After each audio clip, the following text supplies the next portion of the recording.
Hello guys, कैसे आप लोग? उम्मीद करता हूँ अच्छे होंगे। मैं हूं सुधीर सिंह, हमारे साथ करी रियलिटी। तो आज है हमारे साथ काफ़ी डिमांड पे अतुल भाई। Hello guys. सो बहुत बहुत टाइम से मैं इनको पूछ रहा हूँ, आज ये हमारे वीडियोज में, सिंस मैं कमेंट देख रहा हूँ बहुत सारे। एंड जो कमेंट मैं देख रहा हूँ उनसे ये व्यक्ति काफ़ी रिलेट करते हैं। ठीक है, तो इनके बारे में थोड़ा मैं बताता हूँ आपको गाइस। इन्होंने 2024 में कॉलेज पास आउट करा है ना। एंड 2024 से ही भाई साहब जॉब कर रहे हैं। अभी अब मैं अपने मुंह से नहीं बताऊंगा, बाकी सर ये अपने मुंह से बताऊंगा कि इन्होंने कैसे स्टार्ट करा और क्या रहा है अभी तक का जर्नी इनका। Hello guys. मेरा नाम अतुल प्रताप सिंह है। जो मेरी कोडिंग की जर्नी है वो मेरी 11 से शुरू हो गई थी। मतलब 11 12 से ही मैं शुरू हो गया था, क्योंकि मुझे शुरू से ही पता था कि मुझे 11 या इसी कोडिंग स्किल्स में जाना है, मुझे कोई और नाइस। फील्ड नहीं करनी है, मुझे सी एस ही करना था शुरू से। तो मैंने 11th में थोड़ा कोडिंग थोड़ी पढ़ना शुरू करा कि कैसे कोडिंग होती है। मतलब सी से शुरू करी पहले, फिर एच टी एम, फिर सी एस एस पढ़ते रहा। बट फिर स्कूल में 11 12 में बोर्ड्स है तो नहीं ज़्यादा कर पाया। फिर मुझे कॉलेज के लिए फॉर्म फिल किए, फिर जी मेन्स एग्ज़ाम दी। तो जी मेन्स में इतना अच्छा नहीं आया क्योंकि मेरा शुरू पढ़ाई का था नहीं, बस कोडिंग में ही था कि भाई ठीक है, ग्रेजुएशन में चला जाता हूँ, पढ़ाई हो जाए। कितना आया था आपको? 36% आई थी मेरी दोनों में मिला के। नाइस। तो ठीक है, फिर अपना मेरिट में ही मुझे कॉलेज मिला एम आई टीम के नाम से।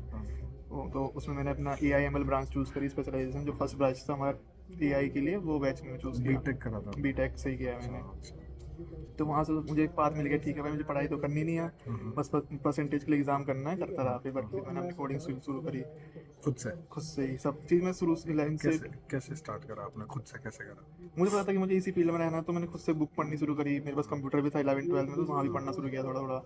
और कॉलेज में ये था कि भाई ठीक है, सब लोग इन्वायरमेंट ऐसा, तो मुझे मिल गया कि ठीक है हाँ, अपने आप से करता है। नाइस। फिर फर्स्ट ईयर ऐसा निकाला कि चलो कोडिंग थ्री करते करते करते करते करा। फिर मैंने उसी में ही फ्रीलांस शुरू कर दिया मैंने कि हाँ ठीक है, फ्रीलांस थोड़ा करके पैसा आ जाएगा, ठीक है घर वाले से ही पैसा ले रहे हैं तो थोड़ा पैसा आ जाए। तो फ्रीलांस किया मतलब तो आपने खुद स्किल अपडेट करके हाँ फिर फ्रीलांसिंग हाँ, स्टार्ट कर दी? फ्रीलांसिंग फर्स्ट ईयर थोड़ा की। सा ओवरव्यू दोगे फ्रीलांसिंग कैसे स्टार्ट करी आपने? फ्रीलांसिंग मैंने लास्ट ईयर में जब थोड़ा बहुत कनेक्शन बन गए, थोड़ा कॉलेज में भी खड़ा होगा कि भाई ठीक है तो फिर नाम थोड़ा है, तो वहाँ से भी कॉलेज में भी अप्रोच है मेरे पास क्लाइंट की कि कॉलेज में कि एक दो वेबसाइट हमारे लिए बना दो। अच्छा। फिर मैंने फ्रीलांसर वेबसाइट भी होती है, फाइबर भी होते हैं, या कोल्ड ईमेल्स करी जो वही मिलती रहे। तो मुझे 3 4 प्रोडक्ट मिला अच्छे, तो मैंने कही अकेले चलता रहा फ्रीलांस 1 साल, पैसे आ गए उसमें, ठीक है। फिर सेकेंड ईयर में आया तो फिर कितने पैसे बना लिए था आपने? ये पूछना नहीं चाहिए वैसे, थोड़ा सा रफली अगर आप आइडिया दे दो कॉलेज टाइम पे कॉलेज, फ्रीलांसिंग यही करके। मान लो आपने जो 4 साल की पढ़ाई थी उसको मैंने इतना बना लिया था एक बार में ही। ठीक, जितना मैं एक ये 4 साल में खर्च। ये सिर्फ और सिर्फ सी प्लस सीख के बनाया आपने? हाँ सी प्लस में एच टी एम एल को सीख के फिर मैंने फिर वहाँ भी थोड़ा चैलेंजेस आए कि भाई अकेले कर रहा था, तो वहाँ सीखा। हाँ फिर फर्स्ट ईयर से निकल गया, फिर ठीक है पढ़ाई भी दिक्कत नहीं है, 9 परसेंटाइल आ गई दोनों मिला के। तो ठीक है चलो, परसेंटाइल भी कोई घर वाले को दिक्कत नहीं हुई, मुझे भी दिक्कत नहीं हुई। फिर सेकंड ईयर में आया तो सेकंड ईयर में मैंने अपना एक दोस्त के साथ अपनी कंपनी खोली उसी में ही, बताइए। सेकंड ईयर में कि भाई ठीक है, इतना नाम बन चुका था कि ठीक है फर्स्ट ईयर में भी और सेकंड ईयर में हमने क्योंकि अपना मैंने और मेरे दोस्त ने कॉलेज में ही कंपनी खोली। सो आई गाइस गाइस आप देख रहे होगे, सिर्फ स्किल अपडेट करके फ्रीलांसिंग पे काम उठा के इन्होंने अपनी कंपनी तक रजिस्टर कर दी। हाँ, तो कॉलेज में भी हमने किया तो 3 साल चलाया, तो second year third year fourth year. तो फिर हमने देखा कि भाई कॉलेज में बहुत चीज़ बच्चों को दिक्कत है कि वो कैसे कोडिंग स्किल जाए, मतलब उनको पाथ नहीं पता था, जैसे अभी भी लोगों को नहीं पता पाथ कैसे चलाने हैं। तो 2 मिनट सर, आप कंटिन्यू करिए। सेकेंड ईयर में फिर आया कि हमने एक इंटर्नशिप प्रोग्राम चलाई, मैंने और मेरे दोस्त ने, कि हम कॉलेज के बच्चों को ही पहले ट्रेन कर लें कि भाई ठीक है अपनी जो स्किल्स हैं अपने सीखते रहेंगे, ठीक है अपने। बट देखा मैंने कॉलेज में बहुत लोग पूछते थे कि अब तुम कैसे करें हैं, हम कैसे आगे बढ़े, क्या आप हमें सीखना चाहिए। मैंने कहा इससे ठीक है भाई, फर्स्ट ईयर सेकंड ईयर जो भी है, थर्ड इनफैक्ट फोर्थ ईयर के बच्चे हमारे इंटर्नशिप में जुड़े थे, वो भी अनपेड था हमारा, क्योंकि फर्स्ट ईयर हम पैसे नहीं थे हमारे पास, हम कैसे करते हैं। तो अनपेड था पूरा, तो 3 4 6 महीने सब चला, अच्छे से चला, सक्सेसफुल रहा। 250 बच्चे थे तो 250 को 250 सर्टिफिकेट दिया। अच्छा, तो आपकी कंपनी था? हाँ, आपकी कंपनी से वो रजिस्टर्ड हुए, सही था। और वो अभी अच्छी जगह है, वो करते हैं कि हाँ, वो अभी कनेक्ट मेरे साथ हैं, तो वो बोलते हैं कि सर आपके टाइम में आपने बहुत हेल्प करी हमारी। तो आपने अभी कंपनी बंद कर दी? हाँ अभी के लिए हमने बंद कर दी, क्योंकि फिर मैं इस प्रोफाइल पर आ गया कि भाई तो डेलीगेट अभी जॉब। उसके बाद फिर कंपनी फोर्थ ईयर के बाद आपने क्या किया? जॉब कैसे फोर्थ ईयर के बाद फिर फोर्थ ईयर में ये था कि 7 सेमेस्टर निकल गया। कंपनी आपने बंद कब करी? सेकंड ईयर से लेके फोर्थ ईयर तक हाँ चलाया? फोर्थ ईयर में जब हम घुसे, जब एंट्री हमने फोर्थ ईयर में ली, 7 सेमेस्टर आया तो कंपनी आने लगी हमारे कॉलेज में। अच्छा अच्छा, तो प्लेसमेंट प्रेशर किया? हैंडल नहीं हो पाया, फिर ये भी चीज़ थी, हमने कहा अभी यहाँ के लिए बंद कर देते हैं, फंड्स अभी हमारे पास है नहीं, हम ज़्यादा नहीं कर पाएंगे। और कॉलेज से ज़्यादा सपोर्ट आता नहीं है सब चीज़ों में, अपने से ही करना पड़ता है हमें। Correct correct. फिर प्लेसमेंट आने लगी, फिर मैंने देखा प्लेसमेंट में भी ज़्यादा कुछ नहीं हो रहा। कंपनी एक दो ही आ रही है, डिलॉयड आ रही है, कैपजेमिनी में एसेंचर आ रही है, और हमारे में 800 बच्चे हैं बैच में, नहीं मिल पाया था सिलेक्शन। तो मैंने कहा ठीक है चलो छोड़ो, कॉलेज में अगर नाम आता है ठीक है, नहीं आता तो ठीक है। फिर मैंने 2024 फेब में एक कंपनी ज्वाइन करी, नेक्स्ट जेन के नाम से, टेक्नोलॉजी द्वारका में, ये दिल्ली में। वो मुझे ऑनलाइन ही मिला, उसमें प्लेसमेंट कैसे हुआ कॉलेज के? कॉल नहीं, ऑफ कैंपस ही किया, क्योंकि मैंने बहुत सारी इंटर्नशिप कर रखी थी पहले। ऑफ कैंपस कैसे? अप्लाई किया था मैंने कहाँ पे? naukri.com पे, हाँ, उस पे यूडीमी, उसमें लिंक्डइन पे, अच्छा, ये सब पे करा। कॉल्स आया? हाँ कॉल्स आए। और इससे पहले मैंने 15-16 इंटर्नशिप कर रखी थी, तो मुझे पता था कि ठीक है हो गया, हो जाएगा यहाँ। और इंटर्नशिप कहाँ से कर रखी थी आपने? इंटरसाला से, मैंने इंटरसाला से जो इंटर्नशिप करी है, वो पेड होते हैं फ्री होते हैं? पेड ही करी है मैंने। अगर आपको बताऊँ मैं तो, जो मेरा बैच था 2024 में, सबसे ज़्यादा इंटर्नशिप मेरे सर्टिफिकेट गए कॉलेज में। इसके लिए हम इंटर्नशिप के लिए अलग एक वीडियो बनाएंगे अतुल भाई के साथ, है ना? और नौकरी पे इन्होंने अप्लाई कैसे करा, क्या प्रोसेस रहा, ये भी दूसरे वीडियो में बनाएंगे। तो 2 वीडियो भी और आएंगे अतुल भाई के साथ। आप नेक्स्ट बता दीजिए सर। तो फिर जब मैं जिस हमारे कॉलेज में, हर कॉलेज में होता है सर्टिफिकेट मांगे जाते हैं कि आपने क्या करा अपने 4 साल में। तो जो काउंट निकला सबसे ज़्यादा इंटर्नशिप का सर्टिफिकेट मेरे पास निकला, क्योंकि 15-20 मेरे पास थे। तो सब ठीक है भाई, इसको था। फिर मैं नेक्स्ट जेन टेक्नोलॉजी में गया, वहाँ 3 महीने किया, बट कुछ चीज़ों की वजह से वहाँ समझ नहीं, वो कंपनी एक तरीके से ऐसी थी कि मतलब कॉन्ट्रैक्ट बेस ले रखा था उन्होंने मुझे। थर्ड पार्टी हाँ, टाइप? मुझे तो चल गया था कि ठीक है उनको नहीं चाहिए। तो फिर मैंने उनको टाइम लेती, मैंने वहाँ से छोड़ दिया पहले। ये कब किया आपने? 2024 में? ये 24 में अप्रैल में, मैंने जुलाई तक किया वहाँ पे। अच्छा, अप्रैल से जुलाई आपने पहले किया? हाँ 11 जुलाई तक मैंने as full stack? As a full stack ही किया वहाँ भी। 11 क्या टेक स्टैक थे उस समय आपके वहाँ पे था कि वो संभालना था, ब्लेड फाइल संभालना था मुझे, जो लार्वल की ब्लेड फाइल होती है लार्वल संभालना था, कोऑर्डिनेटर संभालना था। तो 11 जुलाई को मुझे वहाँ से मैंने रिज़ाइन दे दी कि मुझे नहीं करना।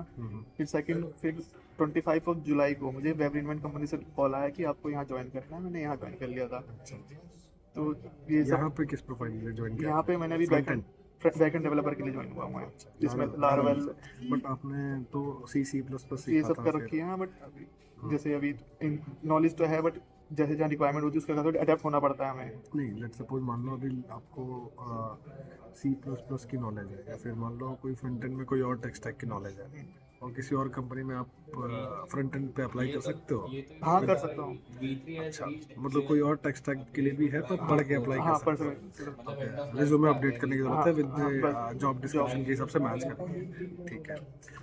सो ये आपका जर्नी है अभी तक का सो फार। ठीक है, आप व्यूअर्स को जो मैं आप कमेंट आप नहीं देख रहे होगे, आप अगर इस वीडियो के बाद आप कमेंट देखोगे तो व्यूअर्स काफ़ी परेशान है, उनको जॉब्स में काफ़ी प्रॉब्लम आ रही है। बट आप बहुत ईजिली बता रहे हो कि ये करा वो करा वो करा, बट वो कॉलेज पास होने के बाद भी वो काफ़ी कंफ्यूज है कि उनको किस प्रोफाइल में जाना चाहिए, फ्रंट एंड जाना चाहिए, बैक एंड जाना। So basically they want entry.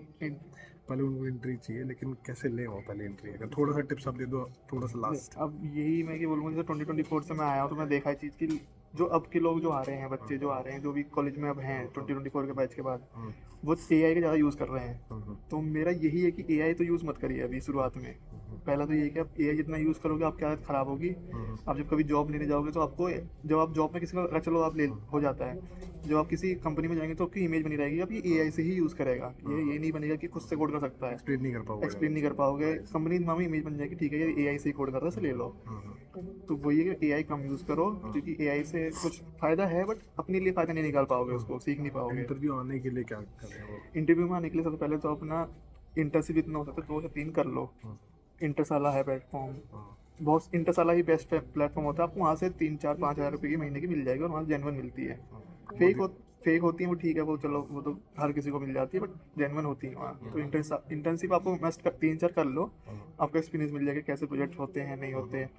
बाकी साइड बाई साइड फ्रीलांस आप कर सकते हो तो आप कर लो, जब तक जॉब नहीं मिलती। जब तक जॉब नहीं मिल, रिकमेंड नहीं करूँगा कि जॉब के बाद भी आप इसको एक कंटिन्यू रखो, क्योंकि एक्सपीरियंस कहीं काउंट नहीं होता है फ्रीलांस का कहीं। जिनको फाइनेंशियल प्रॉब्लम है वो कर सकते हैं। हाँ, तो यही है कि बस AI का कम यूज़ करो, और जिस फील्ड में आपको AI तो अभी मत यूज़ करो, जैसे सब डाटा एनालिस्ट बनना चाह रहे हैं या AI ML, अभी मत जाओ, क्योंकि अभी इतना बूस्ट नहीं आया है, अभी कंपनी को रिक्वायरमेंट भी इतनी है नहीं। कौन से टेक स्टैक यूज अभी? अभी यही है कि सर्विस बेस, जैसे कभी बैकएंड में कर लो या मान स्टैक कर लो, या कोई एक लैंग्वेज पकड़ लो, जैसे रिएक्ट को ही आप एक पूरा फुल स्टैक कर लो, पूरा उसको ही रिएक्ट में ही मास्टर हो जाओ, तो वो ऐसी नाइस स्टैक को यूज़ करना, क्योंकि नाइस। एआई को अभी यूज़, जैसे सब अभी लोग देख रहा हूँ सब प्रॉम्प्ट इंजीनियरिंग डाटा एनालिस्ट के सब कोर्स लेके कर रहे हैं, वो भी बेस्ट नहीं है क्योंकि एआई का इतना ही बूस्ट अभी इन फील्ड में नहीं आएगा। अभी 5 से 6 साल बाद आएगा, आएगा तो वो भी ज़्यादा जल्दी नहीं आएगा, बट मेन डेवलपर हमें चाहिए सर्विस में जो कोडिंग कर सकते हो मेन, जैसे करेक्ट। बैकएंड के लिए, माने के लिए, रिएक्ट के लिए। तो बस यही मैं ये कहूँगा कि कोई एक स्टैक पकड़ लो। मैं ये बस यही है कि कोई स्टैक पकड़ के सभी बैकएंड में आप कर सकते हो कि ठीक है बैकएंड में नोड लार्वल ये सब कर सकते हो। नाइस। तो इनका ऑल इन ऑल कहने का मतलब ये है कि भाई आप टेक स्टैक पकड़ो, स्किल अपडेट करो, इंटर्नशिप इसलिए करो क्योंकि आप स्किल तो कर लोगे, अगेन मैं वही कहूँगा, स्किल कर लोगे, काम आपको दिखाना पड़ेगा आपने काम करा क्या है, किसी भी कंपनी में इंटरव्यू दोगे, इसलिए इंटर्नशिप करना बहुत ज़रूरी है, नॉट बिकॉज ऑफ सर्टिफिकेशन, है ना। फ्रीलांसिंग तभी जाओ जब आप फाइनेंशियली वीक हो या फिर आपको फाइनेंस में हेल्प चाहिए, तब फ्रीलांसिंग करो, otherwise go for permanent roles, है ना। कंपनी भी सजेस्ट नहीं करती, कंपनी इवन आपको निकाल सकती है अगर आप जॉब के साथ फ्रीलांसिंग करते हो, तो जब तक जॉब नहीं मिली तो फ्रीलांसिंग करके अपना खर्चा निकाल सकते हो अगर आपके पास स्किल है तो, ठीक है। ऑल इन ऑल गाइस, और इनके साथ मैं दूसरी वीडियोस भी बनाऊंगा कि इन्होंने इंटर्नशिप कैसे ली, इंटर्नशाला से पूरी प्रोसेस, दूसरी इन्होंने जॉब पे कैसे अप्लाई करा, रिज्यूमे कैसे बनाई, ये सब हमारी आने वाली वीडियोस में अतुल भाई टाइम देंगे तो ज़रूर बनाएंगे। आपके कमेंट के ऊपर है कि आप क्या चाहते हो, ऊपर से इनकी मैं लिंक्डइन प्रोफाइल भी शेयर कर दूंगा आपको डिस्क्रिप्शन में, सो दैट कोई हेल्प के लिए आप उनको रीच कर सकते हो guys. So guys that's all about this video, thank you for watching this one, have a nice day, bye bye.